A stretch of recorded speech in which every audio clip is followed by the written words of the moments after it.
Thank you very much, Mr. 5 minutes. Chair. Thank you very much to the committee for allowing me to present to you, and through you, Mr. Chair, to the members of the Ontario Electoral Boundaries Commission. I truly appreciate their work. I know this is a hard task. It's like putting a jigsaw puzzle together and changing pieces all the time. So I have a modest proposal I'd like this committee to consider. My main request, and I'll be able to hand out copies of this presentation to the committee shortly, is to keep the municipality of Clarington whole. My riding, the largest community within it, is the municipality of Clarington, 85,000 residents. The Commission has kept 15,000 of those people outside of the riding and into the Northumberland riding. So we're asking with these changes to keep Clarington whole. It's a growing community. It's in the Durham region. It's in the GTA. By taking the 15,000 people out, they are moving into a non-GTA, non-Durham region, more Eastern Ontario riding that they don't have historical ties with. This proposal is supported by the regional level of government in Durham, by the Mayor and all council in Clarington, and you'll see later by a vast, overwhelming majority of the population in Durham. The next is to maintain the riding name as Durham. The proposed riding would be Oshawa-Durham. There is clearly a standalone Oshawa riding, and my riding in Durham would only take a small portion of North Oshawa.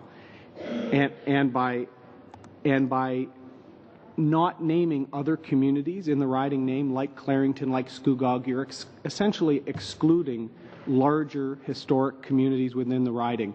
So by keeping it Durham, it is a riding name description that is inclusive to all the communities within the riding.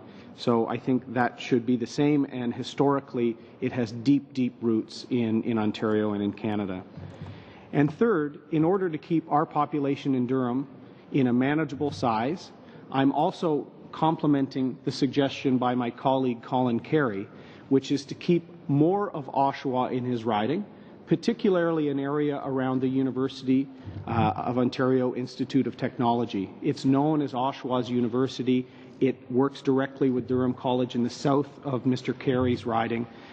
And by giving up a portion of Oshawa that the Commission proposed come into Durham, I then have more room to keep Clarington whole, which, as I review, is my overriding objective.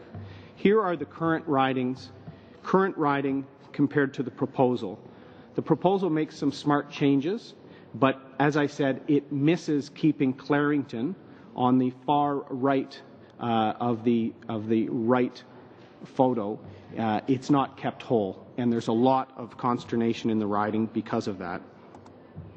So compared to the Commission proposal and my counter proposal, you'll see we take a little smaller slice of urbanized Oshawa, and we pick up the communities of Newtonville, Newcastle, and Orono to keep Clarington whole, to keep that largest municipality within the Durham riding whole, totally in line with Section 15(2) of the Act, which permits community of history, community of identity, a community of interest to be kept together, and is still within a population range provided by the Act, Section 15.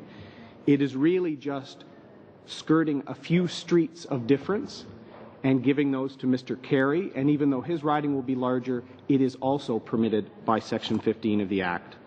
I also held a riding survey, which was advertised in all local newspapers, and the respondents overwhelmingly in the communities in eastern Clarington that would be taken out, 90% said that their community of interest and identity is with Clarington, an overwhelming number. Only 3% in the survey said that their community of interest was with Port Hope, the Northumberland riding. And the highest response for riding name by the population in Durham was to maintain the Durham name. It's inclusive to all communities, large and small, within the riding, and has historic roots. So with respect, Mr. Chair, and through you to the Commission, these proposals are clearly in line with Section 15. They're clearly intended to keep a community together, being Clarington, and to keep a riding name that reflects all residents of the riding and within a population range clearly allowed for those very reasons. Thank you. Perfect.